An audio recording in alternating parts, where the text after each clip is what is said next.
Hey, this is David, RetroGamerJapan.com. Today we've got a little Mappy Land game card, and we put it in our AV and we get the purple screen of death. So I just kind of wanted to show you guys, if we clean it, we probably get it to play well. And I just want to show you how I clean the cards and what usually works for me. Usually, you know, when I get a brand new card in, I'm never going to stick it into my Famicom, you know, before I give it a good cleaning. But I just kind of wanted to test. This one looked pretty dirty, so I was thinking it might not work. So if you buy a card or get a card from somewhere and it kind of does this number on you, then usually if you give it a good cleaning, it'll work. So let's clean this Famicom card up and see if we can get it to work. And I'll show you how I clean and what has been working for me for the last few years. So anyway, I'll pause the video now. So here's our Mappy Land card, and the front sticker's not great. Front sticker's not too great. It's missing the top piece. This is definitely a gamer card. The back doesn't look too great. And if you take a look at the contacts, and I wonder if you guys can see in there, I'm gonna put a little light on it. That may make things worse. I don't know. Yeah, the contacts just look a little dirty. So a lot of people like to, you know, we'll bust out the old Q-tip. A lot of people like to use regular alcohol, but I've found that ammonia works really well. And so you just get in there and give it a nice little clean. And typically I'm going to use not full strength ammonia, and normally when I'm doing this I've got a fan on because ammonia is pretty nasty stuff. Now look at the back side. And you know, if you get a lot of dirt like that, you're making progress. So you do this side and then do the other side of the cart and just really work the contacts. And really nasty. So I'll use the other side, dip it into the ammonia, and just hit it again. And a lot of times I don't want to. You want to get it damp, but not super wet on the end of the Q-tip, and so you hit it again.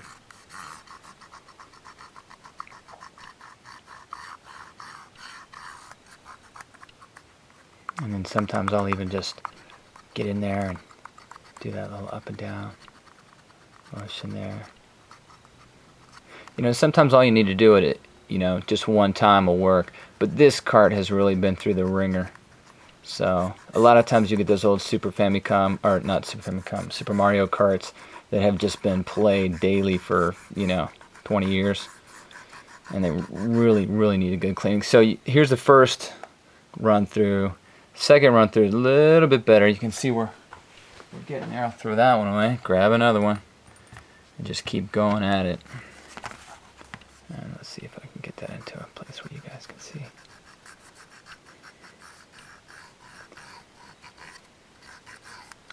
And yeah, usually I'll never, if I get it, you know, when I get a new card in, I'll check the contacts, but I'll never put it into my a Famicom that's, you know, it's got a clean cart slot cavity, because the dirty card will foul up the Famicom console. So it's getting a little bit better.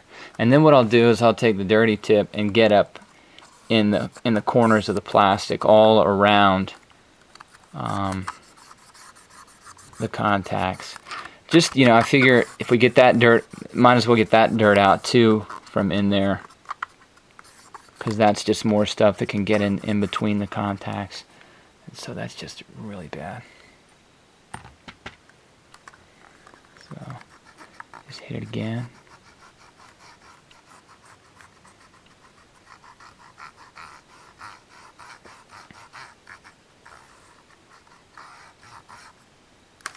Starting to get better.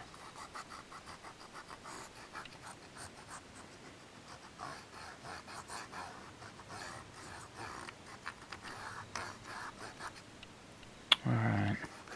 And then what I'll do, once I'm finished cleaning it, I'll let's see how that looks. It's getting a little bit better. It's getting a little bit better. And once I get it pretty clean,